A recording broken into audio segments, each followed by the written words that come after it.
Have you ever really stopped and thought about, like, the words we use, even just in our own heads?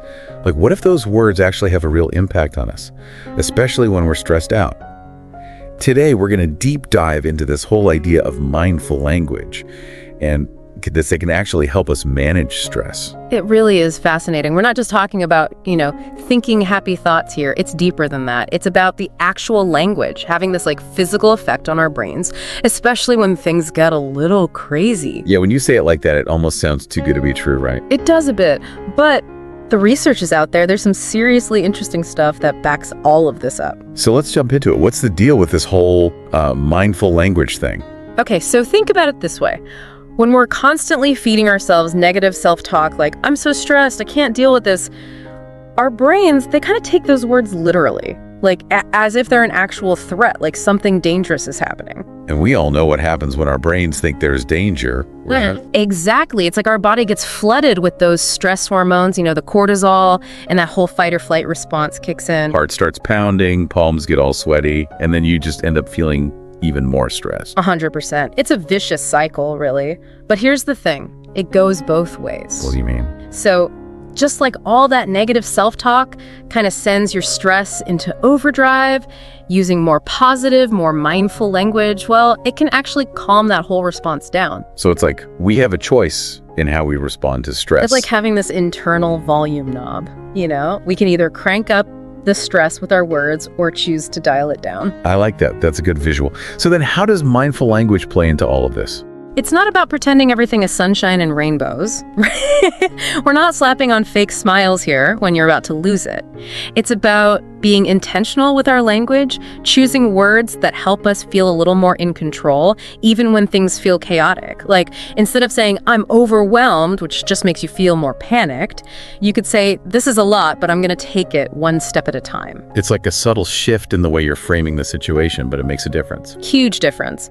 And the cool part, science actually backs this up. I was reading about these researchers, Newberg and Waldman, and they found that even simply thinking words like peace or love, just thinking them, can actually strengthen the areas of your brain that are linked to calmness. It's wild. Okay, so walk me through how this actually works in the brain. Yeah. Why does mindful language have this effect? All right, so when we use positive language, it activates our prefrontal cortex. That's the part of our brain that's in charge of, logic, reasoning, and keeping our emotions in check. So it's like we're giving our brains a mental workout, helping it stay in control when our emotions want to go haywire. Exactly. But on the other hand, when we get stuck in those negative self-talk loops, it fires up our amygdala. That's a tiny little part of our brain, but it's like the alarm system for stress, always on the lookout for threats. And that's what triggers that fight or flight feeling. Yep, exactly. So when we make that conscious effort to use more mindful, positive language, we're basically giving our prefrontal cortex a boost and telling that amygdala to chill out a bit. So we're actually rewiring our brains to handle stress in a healthier way. Totally. And the more we do it, the more natural it becomes. It's like anything else. Practice makes perfect, or at least practice makes less stressed. It's like we're building up mental resilience, one mindful word at a time. Yeah. How do we actually start using mindful language? It's not like we can just flip a switch, right? You'd be surprised. It's not about becoming some kind of Zen master overnight. It's more about making these small changes, being a little more conscious of the words we're using day to day. So baby steps. What's a good starting point? Our sources all pointed to 5 key things we can start doing, today, to make this happen. And the first one is simple, but so important. It's all about that pause. Pause? What do you mean? Just stop talking? Well, yes. But it's more than that. It's about hitting that pause button in your brain before you react to something stressful. Take a breath. Create a little space between whatever's happening and how you respond. So instead of just reacting on instinct, you give yourself a second to think. Exactly. That tiny pause, it gives your prefrontal cortex, remember, the logic part of your brain, a chance to come online. Then you can actually choose how you want to respond, rather than just getting swept away by your emotions. Okay, I'm starting to see how this works. So what comes after that crucial pause? Reframing. Think of it like this: you become this detective of your own thoughts. Start paying attention to those words swirling around in your head. How are you actually talking to yourself about the situation? Are we looking at this as a problem or an opportunity? Exactly. Are you framing it as this big, scary threat? or as a challenge you can tackle. Like, let's say you've got a crazy amount of work piling up and you catch yourself thinking, I'll never get all of this done. Been there. And guess what? Thinking that just makes you feel even more overwhelmed. Right.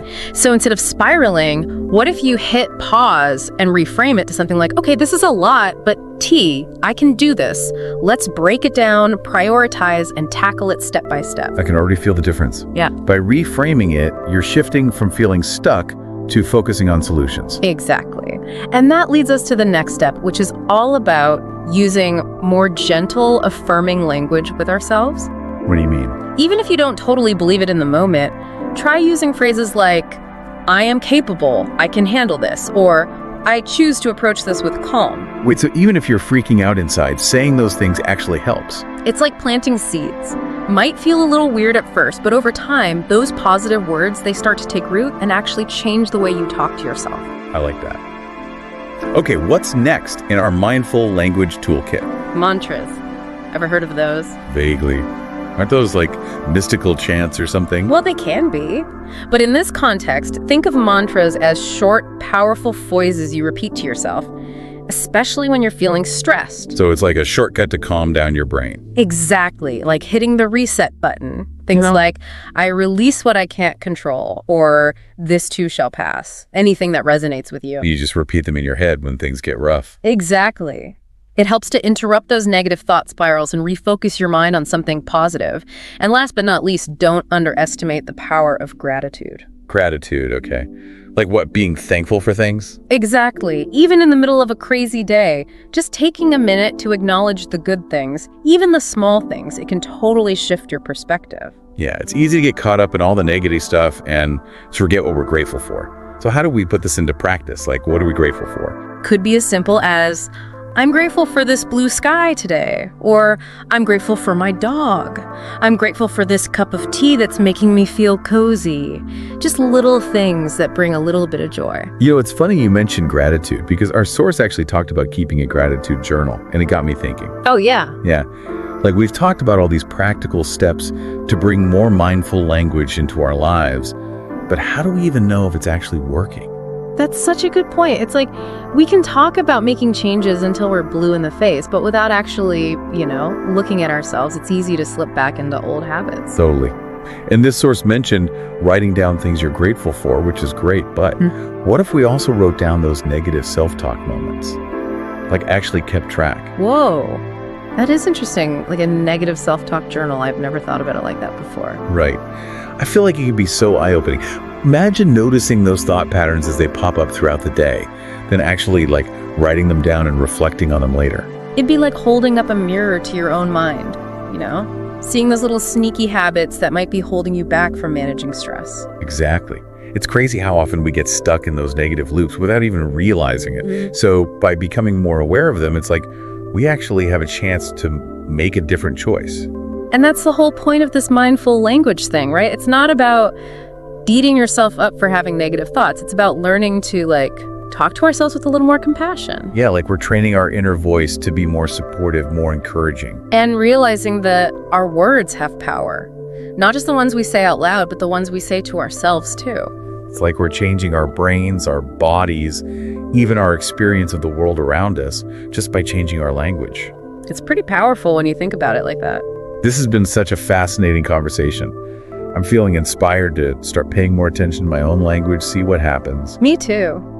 It's a good reminder that we have more control over our thoughts and our well-being than we think. Absolutely. So as we wrap things up here, one last thing for everyone listening to chew on. What if we took this idea of mindful language beyond just ourselves? Like, what if we really started paying attention to the language we use with other people? Could that create a ripple effect? Could spreading a little more kindness and understanding with our words make a difference in the world? Just something to think about. Love it. Food for thought. Until next time, remember, your words have power, so choose them wisely. Speak kindly to yourselves and to others. Be well, everyone.